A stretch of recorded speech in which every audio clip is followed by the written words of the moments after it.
Hi, hello, and welcome, or welcome back, I suppose.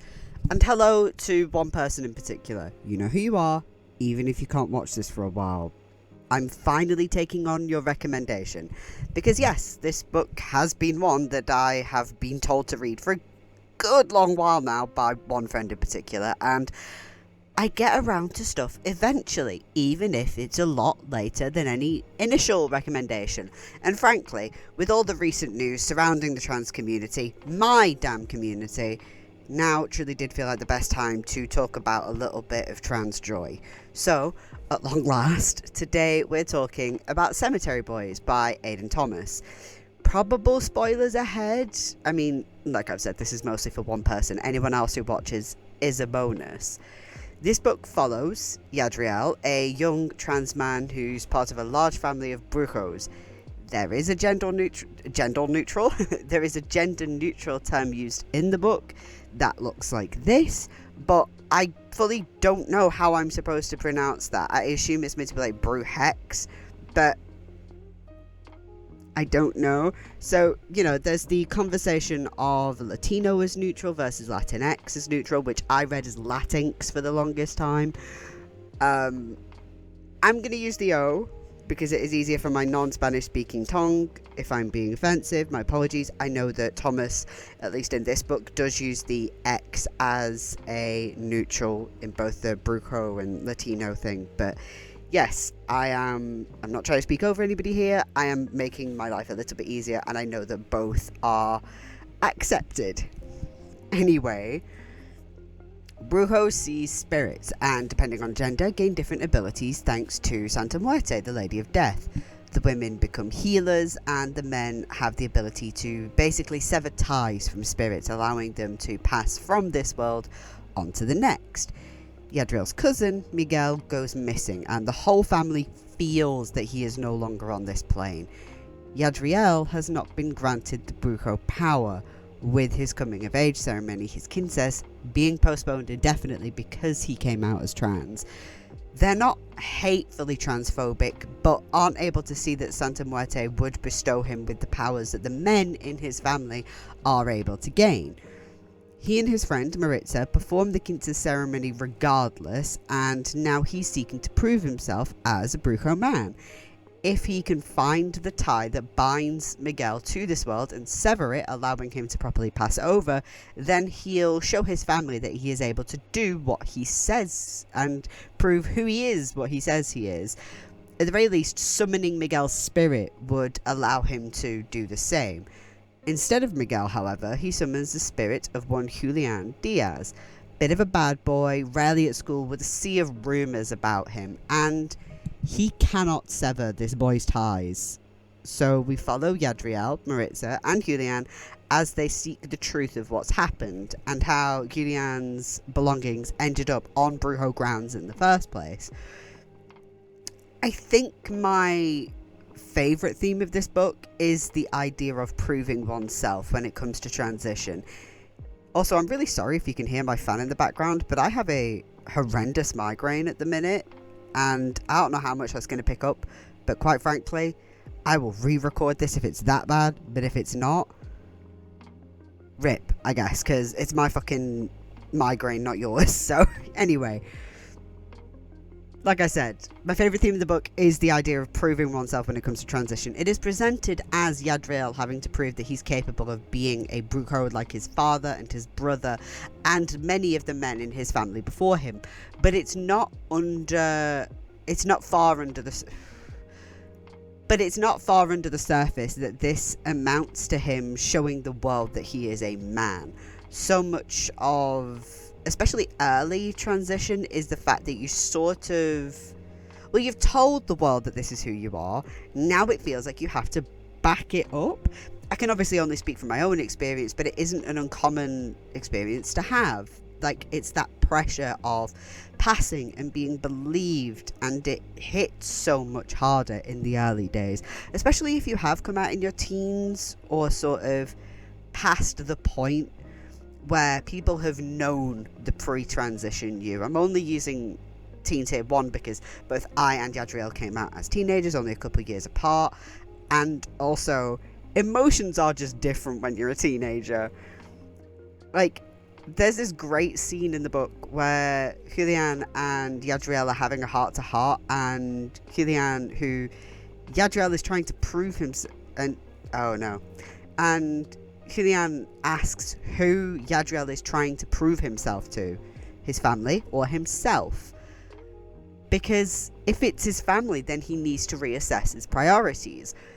When you transition, that's for you and nobody else. The outcomes you want should all be related to yourself in terms of the physical and that sort of thing, because nobody else can transition for you.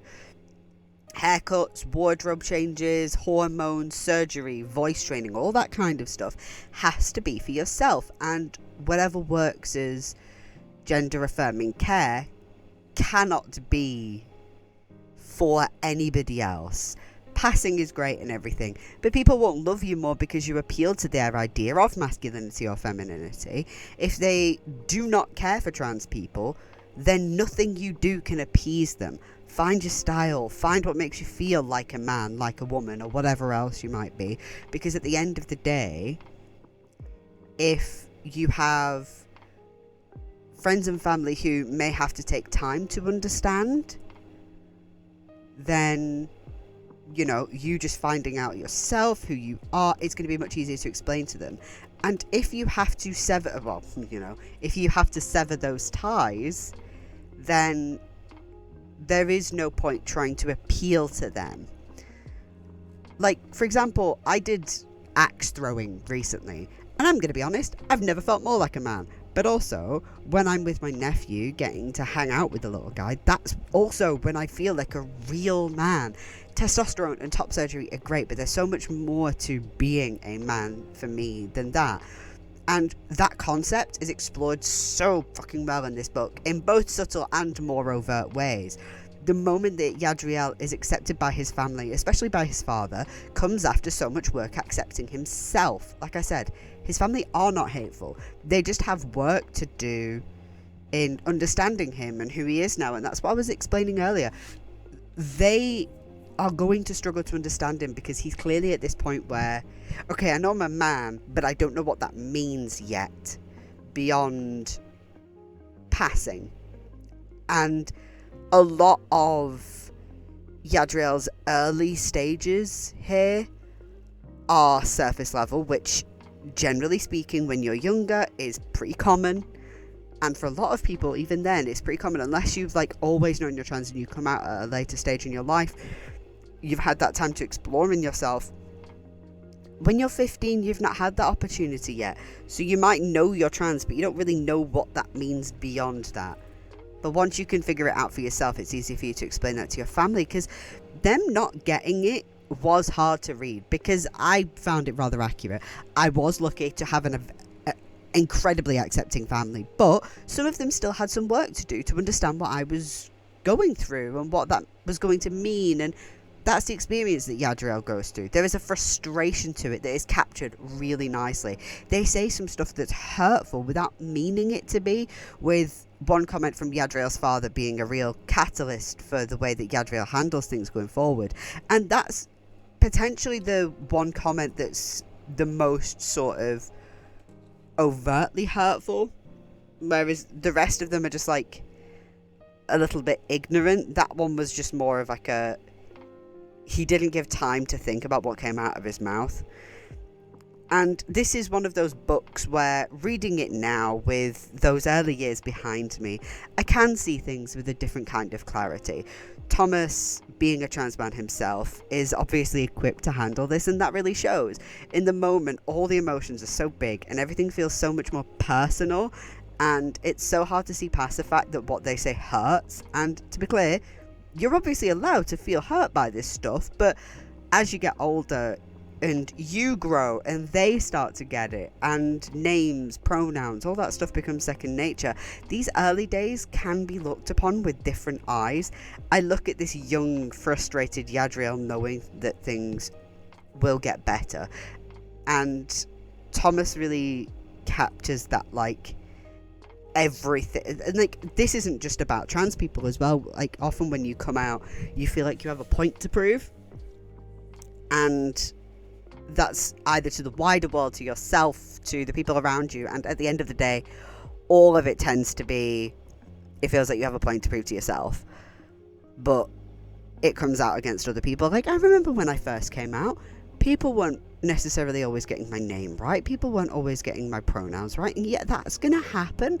They knew me for 17 years with a different name, with different pronouns, with different expectations of, and it, well, you know, they thought I was going to grow up and become a woman. Didn't quite work out that way. But they accepted who I am. And there's a phrase used in this that one of my family members also used, where it's like, oh, but you'll always be my little girl kind of phrasing. It's his, I think his grandmother. He calls her his Lita, so I assume that means like Abuelita. Don't quote me on that. But he says his Lito is his grandfather, so yeah, I'm pretty sure that's right. And she basically says to him, it's like, oh, you'll always be my little girl. And my sister, I think it was, but don't quote me on that, said something similar. It's like, oh, but you'll always be like this to me. And I had that sort of passed to me secondhand, which was unfortunate, because I genuinely thought at that moment, oh, this hasn't gone well. And then I actually had the conversation with her. It's like, no, what I meant by that is there will always be that part of you that exists for me. But I am willing to look at you now as that person. So what that often means is, so for me, that was age, you know, birth to 17, I was who I was at that point, who I was presenting myself as, who I thought I was. And then 17 plus, I'm Autumn, I'm he, him, I'm me. That's absolutely fair enough to view it that way for me. Obviously, that's not going to be the same for everybody. And obviously, that phrase means different things to different people. But I read it in here. I'm going to view it with my lens. It's hard not to. And for some people, yes, that means no matter what you tell me, you'll always be the person, like, you'll always be the person that you were. But now, sorry, you'll always be the person that you were, but for others it just means that person will always be a part of my heart, and the person you are now is still too. And sometimes it's hard to not get those things confused, and that kind of thing is just, like I said, conveyed excellently. And like, obviously him being as headstrong as he is partially does come down to him being, what, like 15, I think? And the teens in this feel accurate enough to me. Though I have, of course, not been a teenager for, what, 7 years now?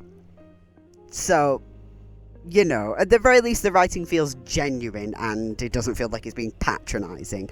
I think Thomas' ability to write teenagers that feel real comes from the fact that they're all pretty, like, emotionally immature. While that isn't quite the case as much with Julian, it makes a lot of sense. He's got a pretty rough living situation, and he has been through a well, not quite living situation, I guess, at this point, but anyway, and he's been through a good amount of hardship. He's had to do a little more growing up than Maritza and Yadriel, and I feel like Thomas works with that pretty well, that sort of immaturity. He often uses it to sort of comical effect. Maritza isn't one to read the room very well, and Yadriel is a socially awkward introvert who struggles getting the words out the way he intends. And for the most part, I enjoyed the way Thomas made things work. It made the characters feel alive. However, there were a couple of moments where it felt like it was used in the wrong place, and it felt like Thomas didn't want to sit in a moment. There was one scene in particular where I really felt this just kind of, no, let this be for a little bit. And without that little moment of Yadriel just being a little bit rude to crack a joke, that scene would have hit so much harder. It took me right out of it, and honestly, this whole book is pretty immersive. However, yeah, there are a couple of features that just took me out sometimes.